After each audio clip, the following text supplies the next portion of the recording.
Welcome back to Everyman Academy. I am Professor JT. Class is now in session.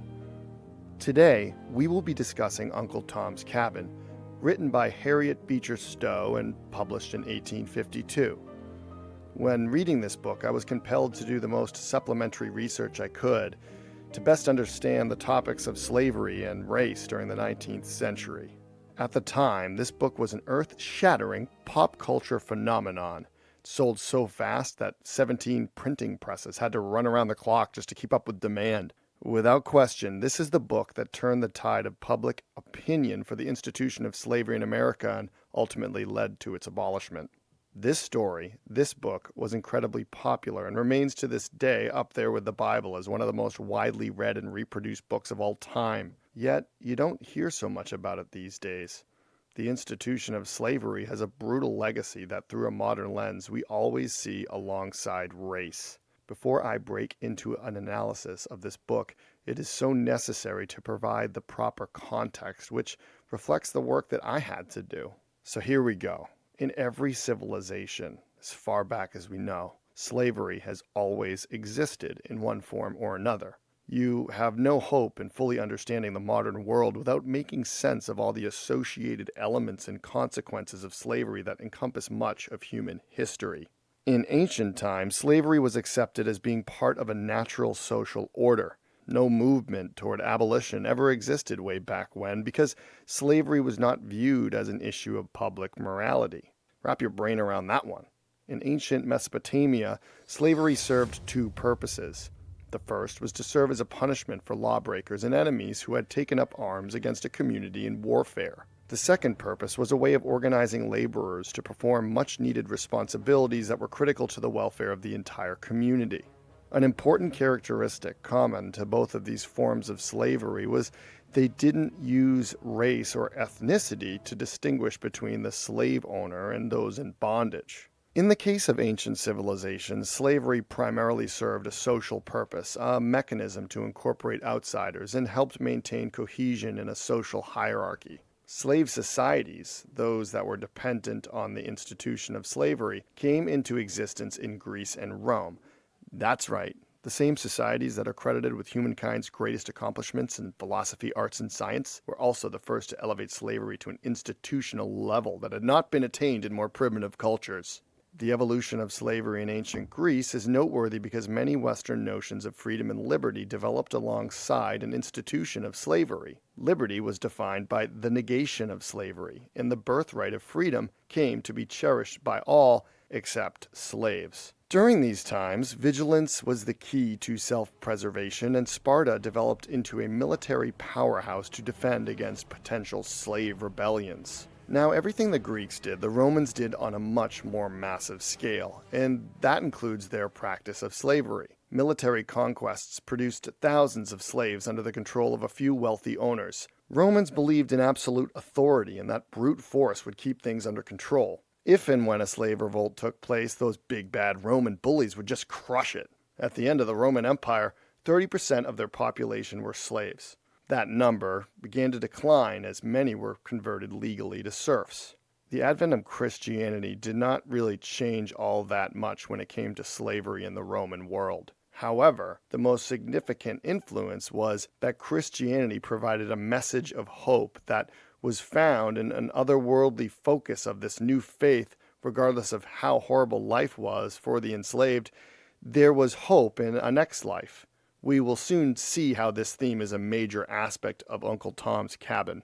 When the Roman Empire split, the East became the Byzantine Empire, which continued Roman rule and their reliance upon a slave system to the 13th century. The fall of the Western Roman Empire gave rise to a feudal state, which relied upon serfs and slaves to do agricultural work.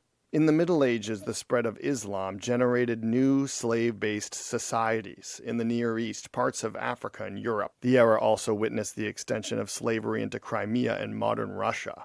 The most significant development in medieval times were the states of West African Sudan region.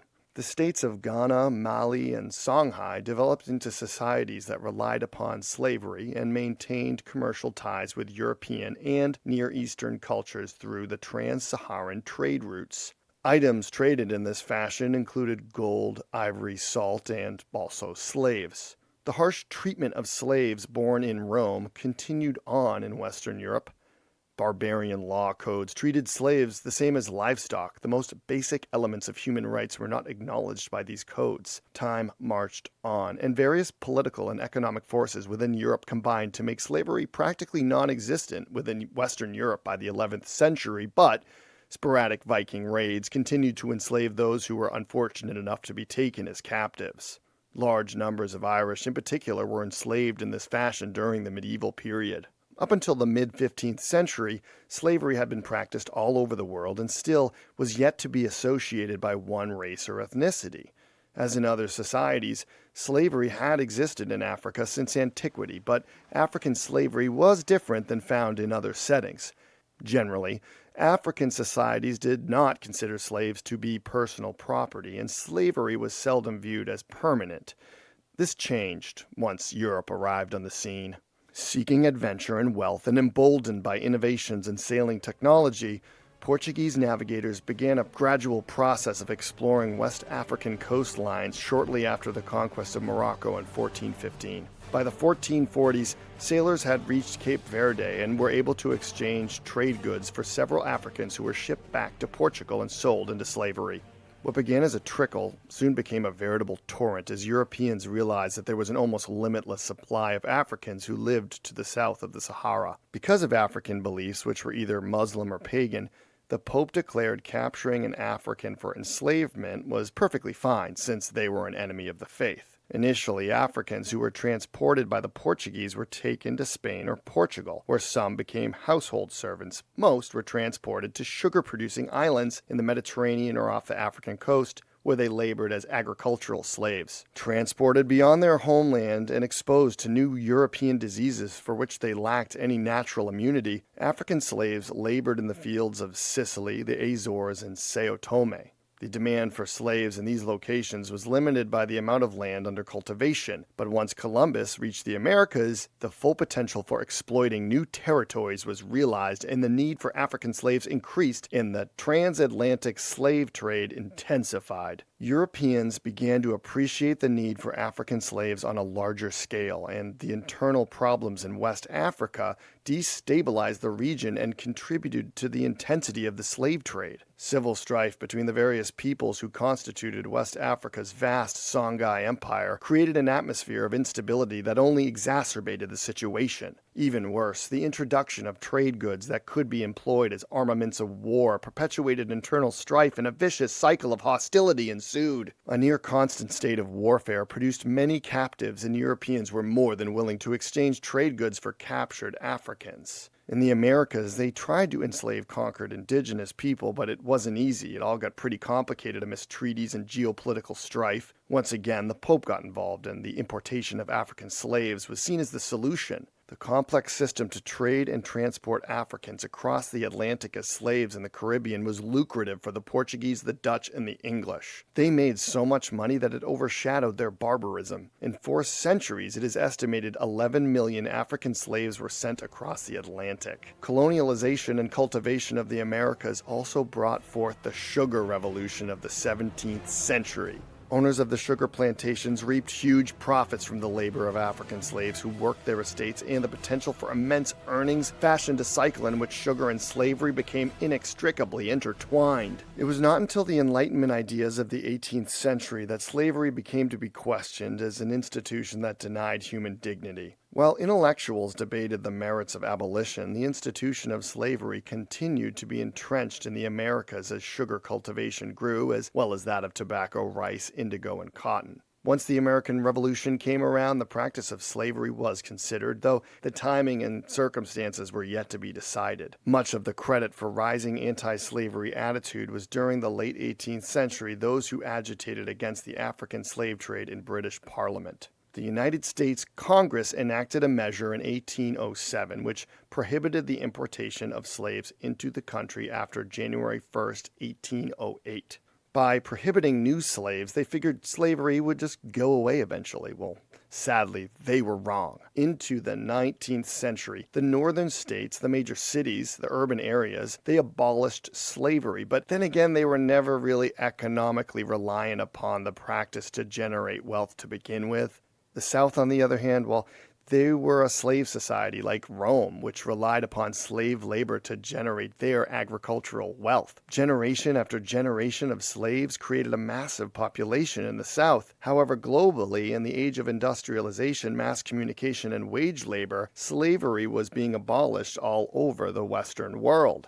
The influx of printed journals, pamphlets, books, and papers, the rise of industrial capitalism, the increase of a perception found through the media, yet a world still separated by the means of transportation at the time. For us sitting in the 21st century, this topic, the confluence of racism, industrialization, immigration, mass communication, and slavery, must all be considered to even attempt to wrap our heads around the factors that contributed to the abolishment of slavery in the United States.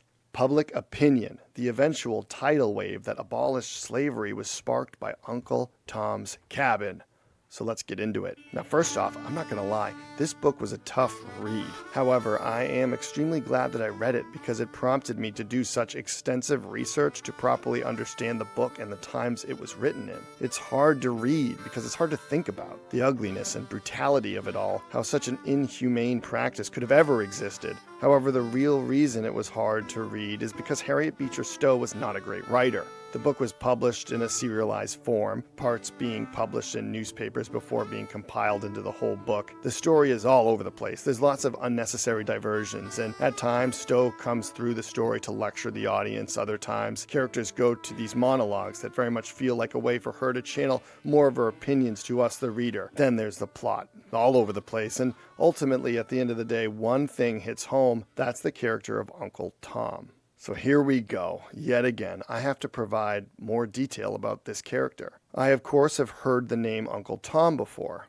A racial slur, a repugnant label, an insult which conjures up an image of a subservient black slave who loves his slavery and loves his master. This is not the Uncle Tom you will find in the book. Well, where does it come from then? I was asking myself this same question as encountering names like Jim, Sambo, Mammy, and others I had never heard before. These kind of labels being used not only for characters in the book, but in the case of Jim as a way of referring to a black slave. This is what led me to learn about the most popular and significant form of entertainment in the United States throughout the 19th century, the minstrel show. Let's stop to think about this. It's the 19th century, let's say 1820 or so. If you're in the northern states, how do you know what's going on in the South? Let's say you're a poor immigrant flooding into the cities to work the factory. How do you learn about what's going on in the world? You went to the factory, you pick up the newspaper, and you went to the local theater. In 1828, or so legend is told, Thomas D. Rice, an American performer and playwright, created the character Jim Crow for the theater and popularized the song Jump Jim Crow. The song was a huge hit, total phenomenon at the time. Well, back then, music spread through publication of sheet music. The song Jump Jim Crow was a bestseller, like of all time. The character portrayed by Thomas D. Rice was a slave, a black man depicted by a white man, coloring his face with burnt cork, otherwise known as blackface. To learn all about this, I read the book Inside the Minstrel Mask. This book includes a collection of primary sources surrounding the history of the minstrel show, and it's absolutely fascinating. We have to think about this when we're considering Uncle Tom's Cabin, because the Jump Jim Crow craze, the phenomenon, led to entire shows, the minstrel theater tradition, which spread all the way through from 1830 to like the end of the 1800s. A musical event that introduced the entire country to these characters, these portrayals of African slaves, was how many, especially those in the North, viewed African slaves. Now, this all sounds horrendously racist, doesn't it? Well, of course it absolutely does, and it was.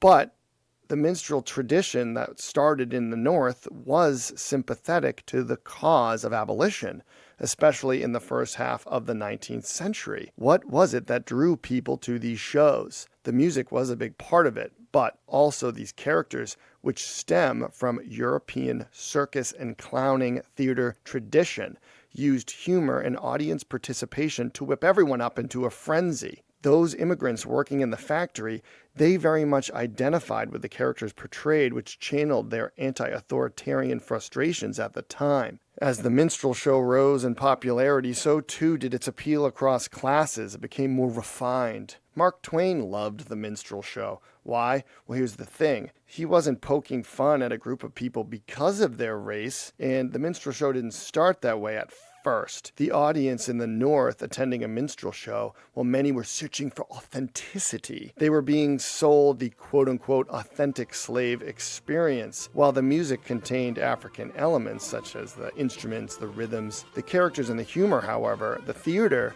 this was all from Europe. Here we have the minstrel show, the most popular form of entertainment in the entire 19th century. The first time we can see the commodification of blackness and the desire on the audience's part to seek the authentic black experience. The characters that were created found their way into Stowe's book one way or another, but the way in which they land on the page tell us the ubiquity of these caricatures during this time. Now, after this book became a hit, Uncle Tom's Cabin began to be portrayed on the minstrel stage. These shows, post-emancipation, now found their way into the South, where they became ugly and even more dehumanizing and, yes, way more racist.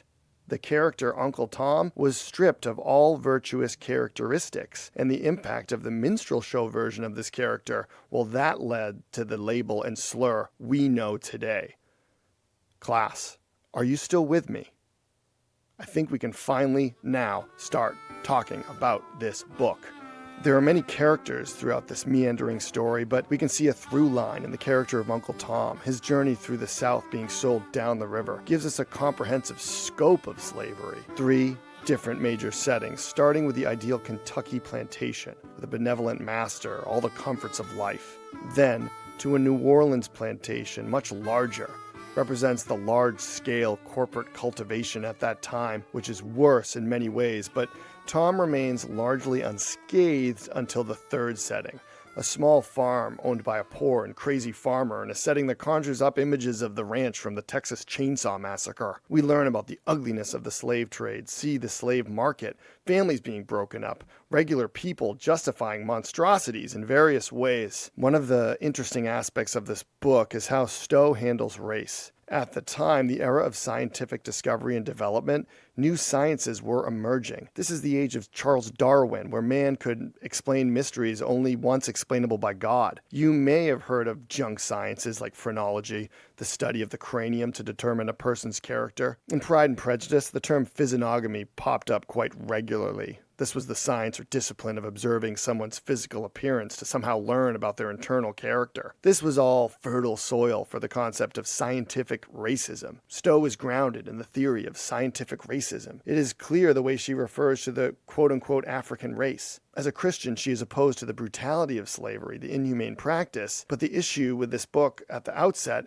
is that she is morally opposed to slavery and yet perpetuates the idea that the enslaved Africans at this time and their descendants of those Africans are an other. This is an insidious backdrop of this book, but once again, I digress. At the start of Uncle Tom's Cabin, we meet Mr. Shelby. He owns a Kentucky plantation and because of debt has to sell Uncle Tom. This is also the point where we meet Eliza, who is a slave, basically Mrs. Shelby's handmaiden. Mrs. Shelby is against slavery and is a Christian. Eliza is married to another slave named George. He is a smart man. He educated himself and even built a machine down at the factory he works at. His master doesn't like that and all the attention this was getting him, well, he punished him for it. George couldn't take it anymore. His way of dealing with slavery was to escape.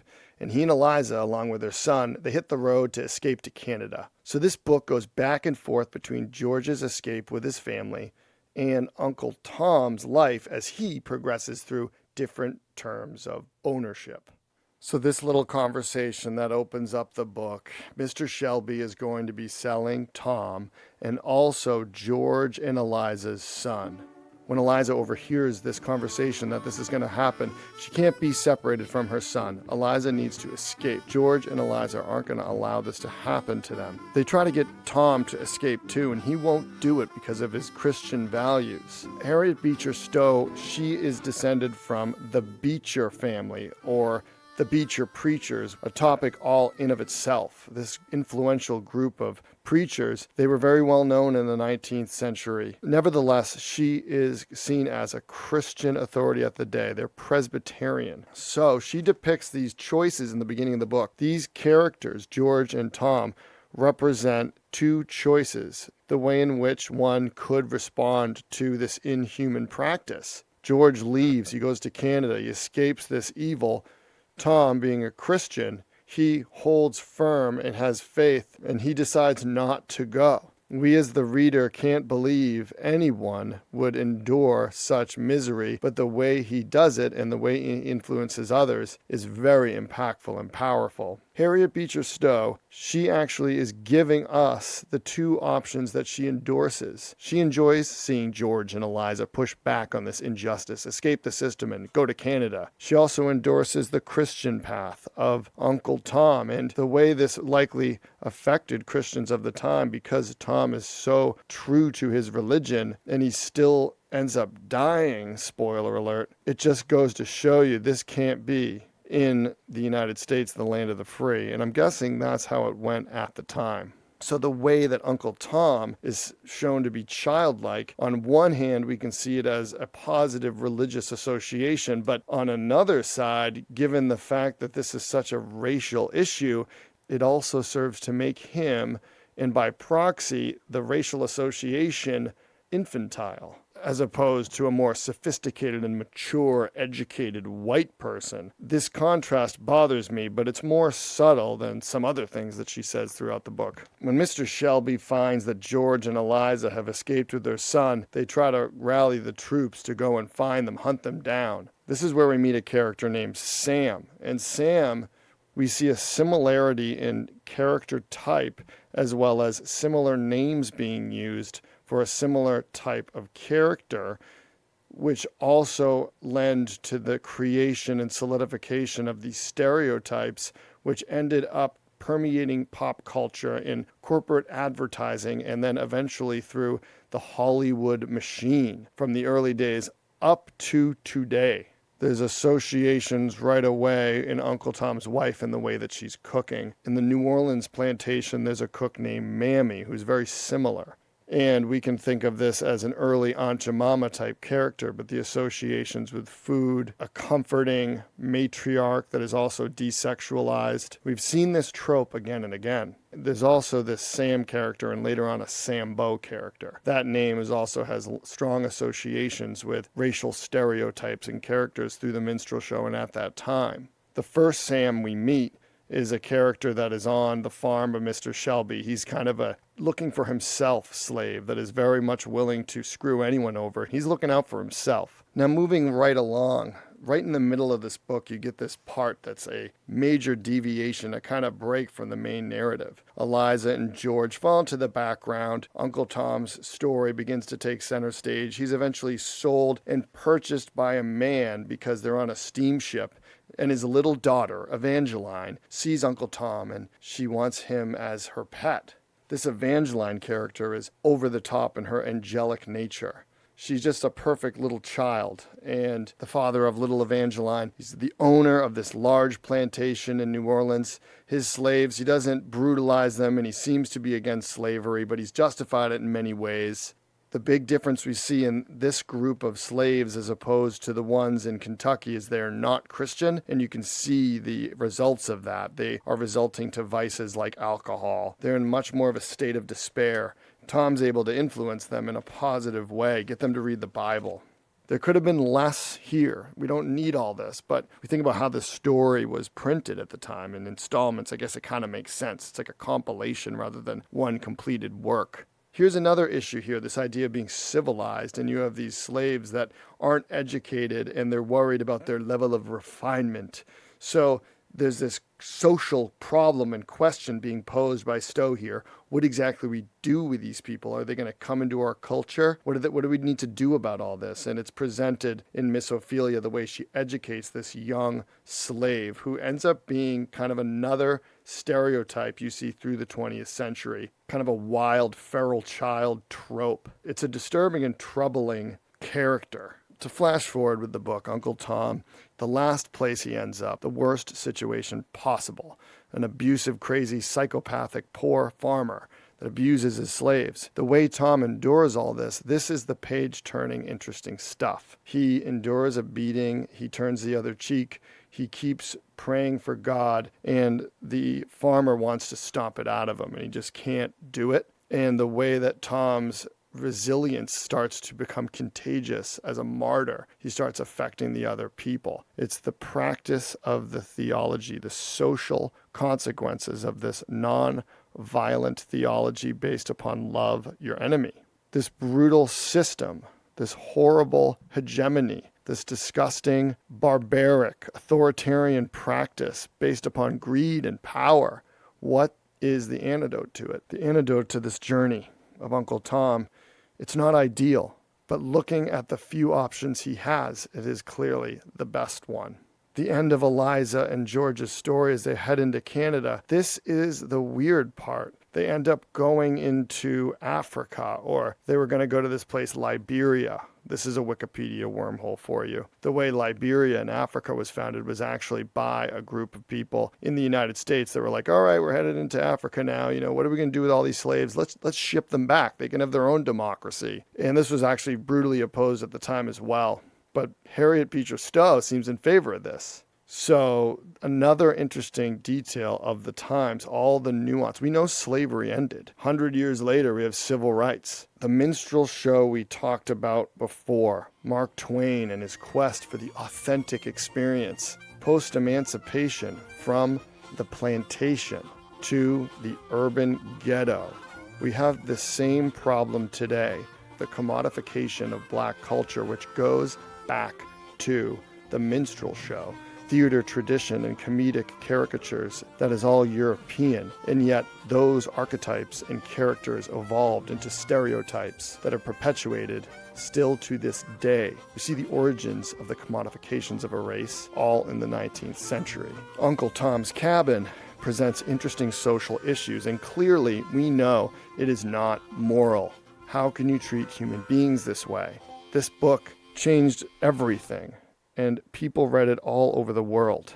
However, even though there's a sympathetic message, the subtext that very much views people in racial groups, the concept of race continues even though scientific racism is bunk. Now, race is used to describe someone's skin color, which could mean nothing in relation to their ethnic culture. One's culture, the group that you were born in, culture can include ethnic aspects. Perhaps the way someone looks, because genetically, if you're in the same family and tribe and neighborhood, eventually a culture forms. The difference between culture and race that pertains to us now, culture you can shed. It is not part of you. One can leave one's culture and immerse themselves into another culture if they choose to do so. However, race, your skin color, a part of you that you can't let go of. People will associate you with different things. There'll be stereotypes and caricatures and ideas, all the associations and the things that we label people with, how much come from the media. The media has a long tradition. Follow the through line. Movies and television, black and white, radio. Before that, what was it? The minstrel show, the theater, the print advertisement, the newspaper. We have to consider how perception is formed and how people are divided. We have to be careful not to be divided. What makes us human? I could go on and on. This book is worthy to read, not because of the prose or the excellency in which it's written, not necessarily because of the plotting. There is a certain character, Uncle Tom, that is a phenomenally written character. However, overall, this thing is a historical gem. You must read this book to understand the 19th century. I also highly recommend the books that I had to look into, Inside the Minstrel Mask and the Encyclopedia of World Slavery. But for now, we're going to put a lid on it. I am Professor JT. Class dismissed.